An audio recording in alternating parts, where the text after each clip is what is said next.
Bismillahirrahmanirrahim. Assalamualaikum warahmatullahi wabarakatuh. Apa kabar siswa 10 IPA 1 dan 10 IPA 2? Semoga baik-baik aja ya. Nah, sebelum kita melakukan pembahasan di bab pertama tentang hakikat fisika, besaran dan pengukuran, nah kalian harus terlebih dahulu nonton video yang ada di YouTube yang linknya ada di sekolahan.id ya. Nah, baru bisa nyambung dengan pembahasan ibu sekarang. Nah, di video yang itu menggambarkan tentang alam semesta ya. Jadi awalnya di shoot itu tentang bumi, kemudian di zoom in ya, diperkecil, semakin menjauh semakin terlihat tata surya kita yang terdiri dari 8 planet, kemudian terlihat matahari kita sebagai bintang di tata surya kita, kemudian semakin jauh lagi ternyata kita itu ada di galaksi yang namanya galaksi Bima Sakti, dan itu pun hanya sebagian kecilnya saja. Kemudian di zoom in lagi, diperjauh lagi, ternyata selain galaksi Bima Sakti itu masih ada galaksi yang lainnya. Diperjauh lagi, ternyata ada kumpulan-kumpulan galaksi yang lainnya. Diperjauh lagi, ternyata semakin luas dan kita tidak tahu itu akhirnya ada di mana. Nah, setelah itu baru sekarang dibalikan ya videonya itu di zoom out, semakin di zoom out, kemudian sampai ke butiran air yang ada di atas daun kan ya.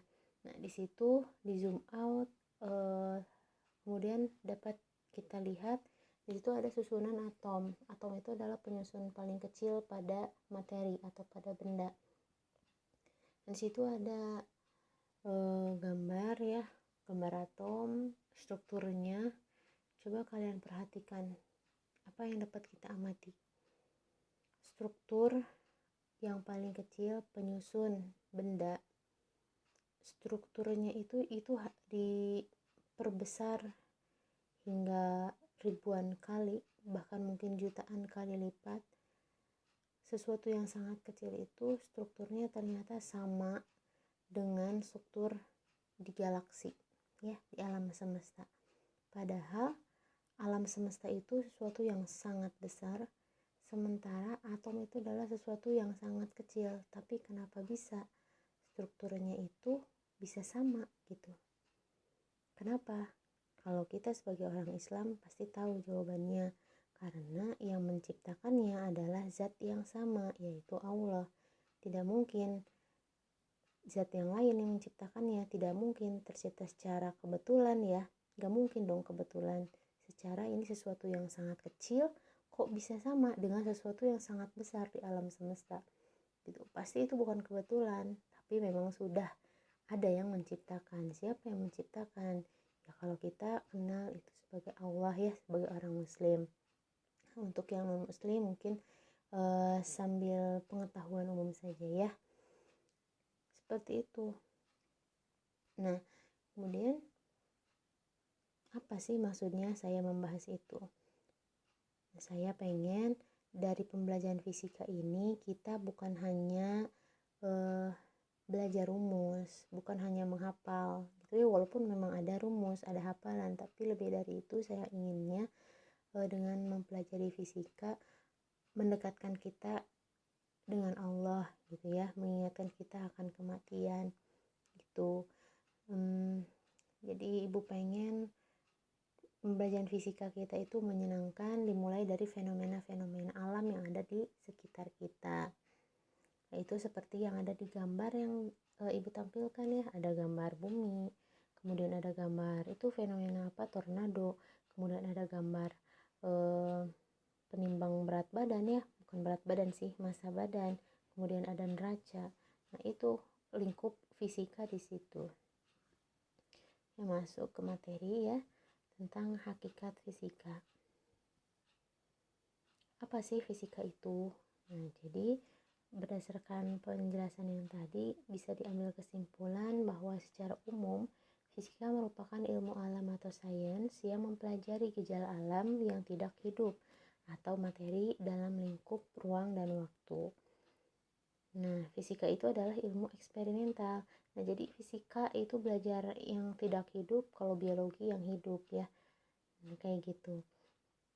Dan fisika itu adalah ilmu eksperimental. Apa maksudnya? Jadi fisika itu adalah ilmu yang dihasilkan dari sebuah penelitian. Jadi bukan hanya sekedar asumsi, bukan, memang ada asumsi tapi tidak semua gitu ya, nanti akan kita bahas. Bukan sekedar pemikiran-pemikiran yang tidak ada buktinya. Jadi harus dieksperimenkan.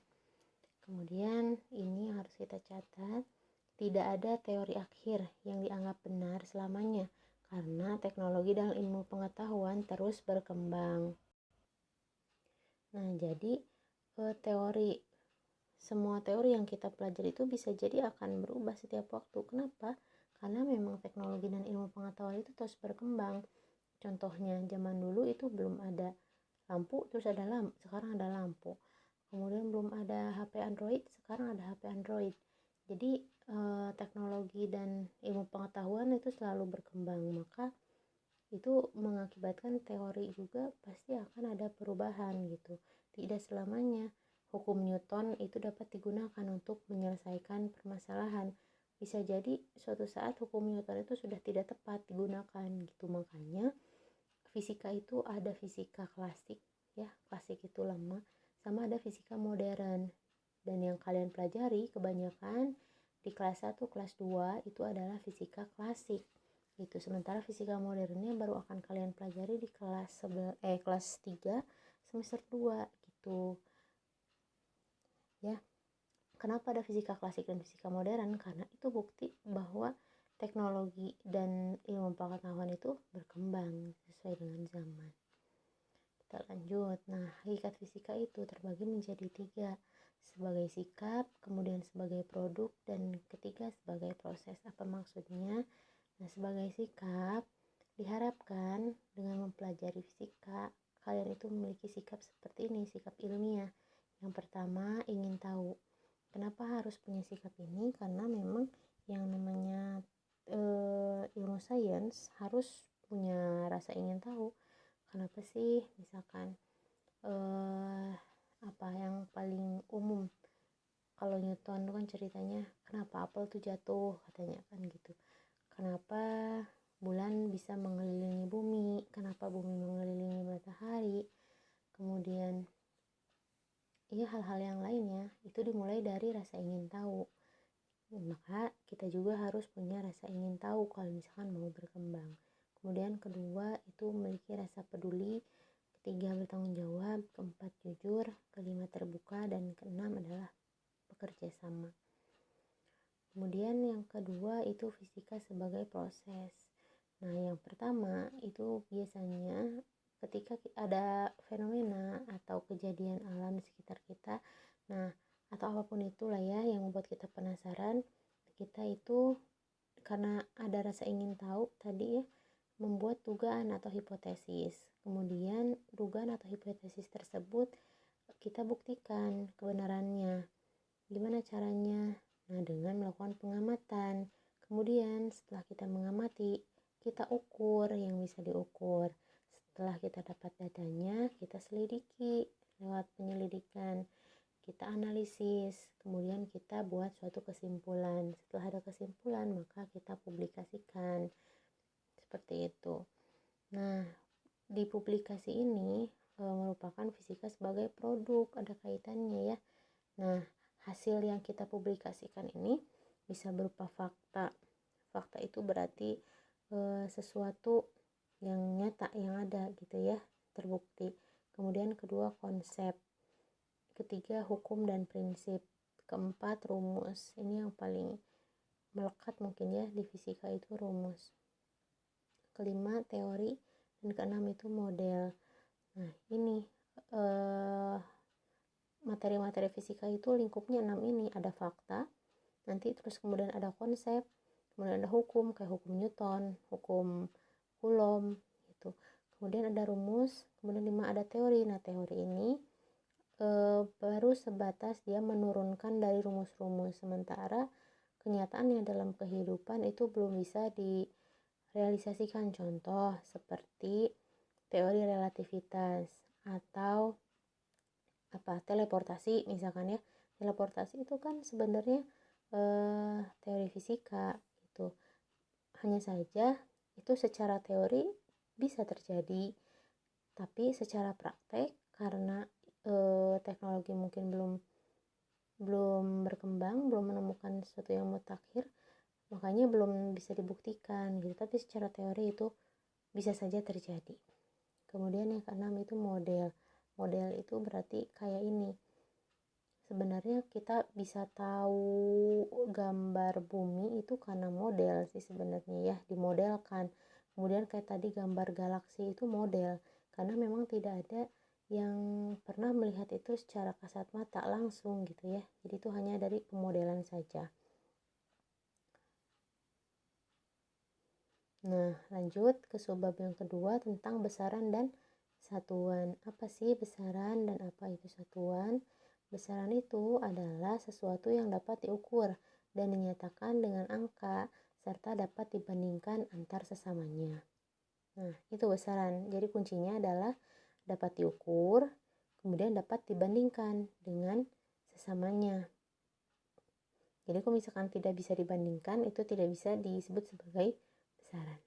Kemudian kalau satuan itu adalah pelengkap dari besaran. Kalau ada besaran itu ada satuan atau ukuran dari suatu besaran. Contoh, misalkan ini gambar yang tadi, ada orang ditimbang ya. Nah, ini ukur apa coba? Ukur berat atau ukur massa? Kita lihat, ini menunjukkan angka 120. Pasti satuannya kilogram kan? 120 kilogram. Berapa massanya? 120 kilogram. Nah, berarti yang ditanya itu adalah massa, bukan berat. Karena kalau dalam fisika, massa dan berat itu berbeda. Massa itu satuannya kilogram, kalau berat itu satuannya newton. Gitu. Jadi ini bukan berat ya, tapi massa. Selanjutnya, nah ini beberapa contoh besaran fisika. Ada panjang, bisa kan diukur panjang ya. Kemudian tinggi juga bisa diukur. Satuannya senti atau meter atau kilo. Lebar juga sama, bisa diukur. Massa bisa diukur. Luas, volume, dan masih banyak yang lainnya. Nah, sekarang pertanyaan Ibu, bagaimana halnya dengan kecantikan, ketampanan, kepandaian, dan kejujuran? Apakah termasuk ke dalam besaran fisika? Tentu bukan. Kenapa? Karena kecantikan, ketampanan, kepandaian, dan kejujuran itu adalah sesuatu yang relatif, yang setiap orang itu bisa berbeda pandangan. Nah, sesuatu yang seperti itu tidak dapat diukur, kemudian tidak dapat dibandingkan antara satu dengan yang lainnya. Kenapa? Karena setiap orang itu punya penilaian yang berbeda atau punya standar yang berbeda. Maka hal-hal seperti itu bukan termasuk besaran fisika. Jadi bisa dibedakan ya antara besaran fisika dengan besaran yang bukan fisika. Nah, besaran fisika itu dibagi dua ya, sudah kalian pelajari juga di kelas 7 SMP. Ada besaran pokok dan ada besaran turunan. Kalau besaran pokok itu besaran yang satuannya telah ditetapkan terlebih dahulu dan tidak tergantung pada besaran lainnya. Jadi yang paling pertama ada dan merupakan dasar itu namanya besaran pokok. Besaran turunan dari namanya aja turunan, berarti dia besaran yang diturunkan dari beberapa besaran pokok. Nih, besaran pokok tuh ada berapa? Ada 7 ya. Kalau kalian masih ingat, dalam sistem internasional. Kenapa? Nah, kita bahas. Yang pertama ada panjang, satuannya meter. Nah, satuan sistem internasionalnya itu meter. Kenapa sih harus ada SI, satuan sistem internasional? Karena kan panjang satuannya bisa senti, bisa mili, bisa meter, bisa kilometer. Nah, cuman yang dipakai sebagai keumuman gitu ya, standar internasionalnya meter. Lambang satuannya M kecil. Gak boleh tulis M besar karena nanti beda lagi artinya. Kemudian yang kedua massa, satuannya kilogram, lambangnya kg. Kemudian yang ketiga waktu, satuannya sekon atau detik, lambangnya S. Keempat arus listrik, satuannya ampere, lambang satuannya A besar, gak boleh A kecil ya. Kemudian kelima suhu, satuannya Kelvin, lambangnya K. Nah, suhu juga kan sebenarnya satuannya banyak, ada 4 ya, ada Kelvin, ada Reaumur, ada Fahrenheit, sama Celsius. Cuman yang dipakai sebagai SI itu adalah Kelvin. Keenam ada intensitas cahaya, satuannya kandela, lambangnya CD.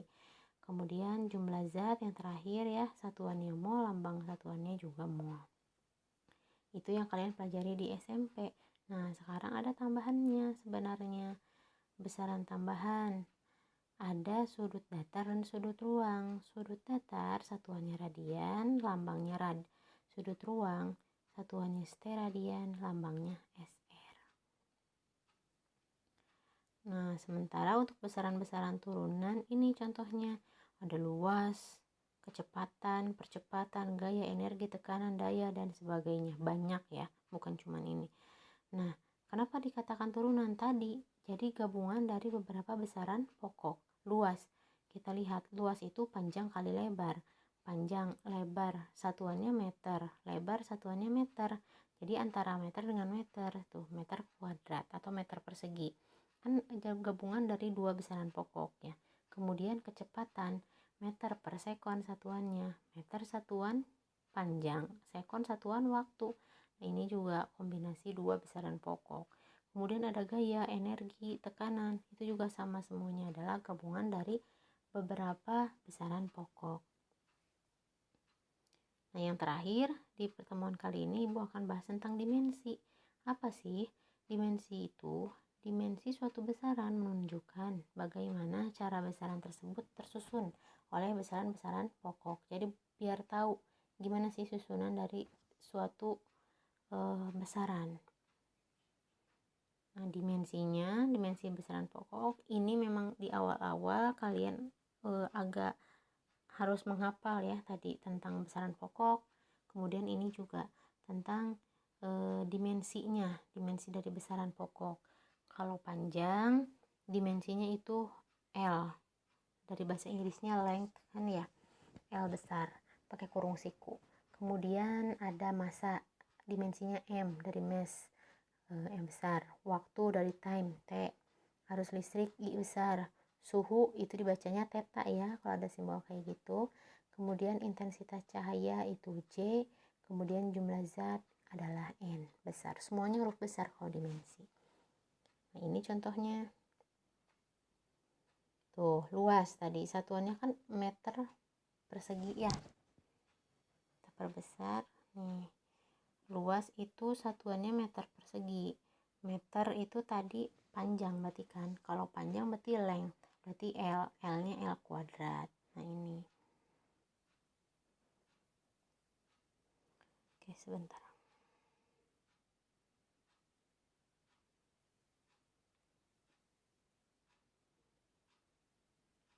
Nah, kemudian ini ada volume. Volume itu meter persegi, berarti L-nya pangkat 3. Kemudian ada kecepatan. Kecepatan itu adalah meter per sekon. Ya. Nah, meter itu tadi panjang berarti L. Per sekon berarti per sekon itu time kan, waktu. Per T naik ke atas jadi T min 1. Nah, kalau ini massa jenis satuannya kilogram per meter pangkat 3. Kilogram tuh berarti mass, massa, per meter itu berarti panjang kan, length. Berarti M per L pangkat 3 per. Nah, kalau ke atas pangkat L pangkat 3-nya jadi L pangkat min 3. Kemudian gaya, kilogram meter S pangkat min 2 atau kilogram meter per sekon kuadrat, sama kayak gitu ya kalau kita baca. Kilogram berarti mass, M, kemudian meter berarti length, L, dan S itu berarti time, T pangkat min 2. Seperti itu semuanya ke bawah sama gitu ya. Udah selesai untuk pertemuan sekarang, sampai sini dulu. Nah, silakan kalian catat materi-materi yang ada di PowerPoint ini di buku catatan gitu ya. Nanti diupload di sekolahan.id. Gitu dulu saja, kita tutup pertemuan kali ini dengan alhamdulillahirobbilalamin. Semoga apa yang Ibu sampaikan bisa bermanfaat ya. Nanti kita ketemu lagi minggu depan. Assalamualaikum warahmatullahi wabarakatuh.